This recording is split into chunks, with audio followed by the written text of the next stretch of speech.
अपने बेडरूम में अगर आपने टीवी प्लेस किया हुआ है और अपने बेड के सामने आपने प्लेस किया हुआ है तो वो भी वेल्थ के लिए बहुत बड़ा कांटा है, बिकॉज वो फास्ट मूविंग एनर्जीज होती है। इधर पैसे आएंगे, इधर आपके पैसे निकल जाएंगे। हम बात करते हैं फेंगशुई के ऊपर। मैं पहले भी बहुत सारी वीडियोस कर चुकी हूँ और डिफरेंट चीज़ों को आपको बता चुकी हूँ, लेकिन मुझे फिर बहुत सारे लोगों ने पूछा कि आप हमें और डिटेल्स बताइए कि मनी को कैसे अट्रैक्ट किया जा सकता है, बिजनेस को कैसे सक्सेसफुल किया जा सकता है, पैसे कैसे बनाए जा सकते हैं और ज़्यादा पैसे। याद रखिए, सबसे पहले तो आप यही करना है कि जब हम घर में कदम रखते हैं तो हम क्या करते हैं कि शूज समेत ही हम घर में आ जाते हैं। जब हम शूज समेत घर में आ जाते हैं तो वो बाहर का सारा क्लटर घर लेके आ जाता है, नेगेटिव एनर्जी होती है और वेल्थ जो है वो आपकी वेल्थ का जो हाउस है जो फेंगशुई के मुताबिक होता है वो डिस्टर्ब हो जाता है। तो आप एक शू रैक बनाइए, अगर शू रैक नहीं बना सकते तो जूते बाहर रखिए।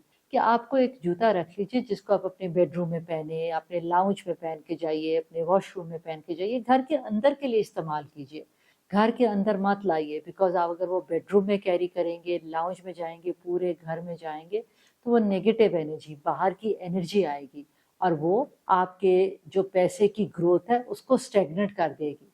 और अगर आपके पैसे की ग्रोथ स्टेगनेट हो गई तो आपकी ओवरऑल ग्रोथ जो है वो स्टेगनेट हो जाएगी। तो याद रखिए, जूती को घर में मत लाइए, उसको बाहर रखिए। शू रैक भी आप बाहर बना सकते हैं बिकॉज नेगेटिव एनर्जी बाहर ही रहे।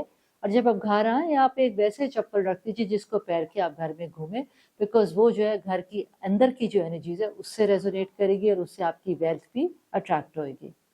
दूसरी चीज़ जो हम आपको बताते चले, मैंने आपको कहा था कि हमारा नॉर्थ का एलिमेंट जो है वो वाटर एलिमेंट है, और वाटर एलिमेंट है और नॉर्थ ही हमारा मनी का भी एलिमेंट है, बल्कि मनी की डायरेक्शन है। तो कंपास लेके नॉर्थ को देखिए, कोई भी वाटरफॉल ले लीजिए, ज़रूरी नहीं है कि आप बहुत बड़ी वाटरफॉल लें, आजकल आपको छोटी वाटरफॉल्स मिल जाती हैं।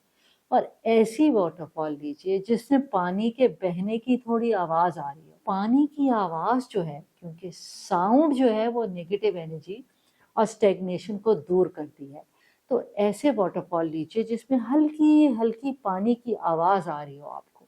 उसके अलावा विंड चाइम्स आप अगर घर के बाहर लगाइए, तो ऐसी विंड चाइम लीजिए जो कि जिसमें 5 विंड चाइम्स हो और वो रेड कलर की हो। Red is a colour for wealth and attraction. जब वो रेड कलर की विंड चाइम होगी और बाहर होगी तो हवा से या किसी भी चीज़ से उसकी आवाज़ गूंजेगी, और जब उसकी आवाज़ गूंजेगी तो वो वेल्थ आएगी। Because in feng shui red, purple and green are colours for wealth. तो ये आपकी वेल्थ को लेकर आएगी। फेंगशुई के मुताबिक जब आप खाना खाते हैं तो अक्सर औकात मैंने देखा है कि लोग टीवी ट्रे रख के टीवी लाउंज में खाना खाते हैं, क्योंकि उनको आदत होती है टीवी के सामने खाना खाने की। टीवी के सामने आपने खाना नहीं खाना, बल्कि अपने बेडरूम में अगर आपने टीवी प्लेस किया हुआ है और अपने बेड के सामने आपने प्लेस किया हुआ है तो वो भी वेल्थ के लिए बहुत बड़ा कांटा है, बिकॉज वो फास्ट मूविंग एनर्जीज होती है। इधर पैसे आएंगे, इधर आपके पैसे निकल जाएंगे, ये याद रखिएगा। तो टीवी को ज़रा साइड पे करिए और साइड पे करके उसको देखिए, और बजाय टीवी लाउंज में बैठ के नाश्ता करके खाना करके आप प्रॉपर डाइनिंग टेबल पे बैठिए।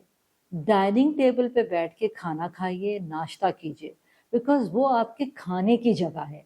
इस तरह जब आप टीवी लाउंज में बैठ के खाते हैं, टीवी चल रहा होता है, नीचे क्लटर गिरता है और वो क्लटर जो है वो negative energy, fast moving energy हो जाती है। और जब फास्ट मूविंग एनर्जी हो जाती है तो वो एक लूप में चलती है, क्योंकि उधर से एनर्जी आती है, इधर से आती है, टकराती है और वहाँ वो कोलैप्स कर जाती है। नज़र तो नहीं आती ना हमें energy, we can feel the energy but we can't see energy. तो याद रखिए, feng shui is all about energies, dealing with energy. So इन चीज़ों का ख्याल रखिए, ध्यान रखिए, तो आप देखेंगे कि वेल्थ ज़रूर आपके पास घर में आएगी।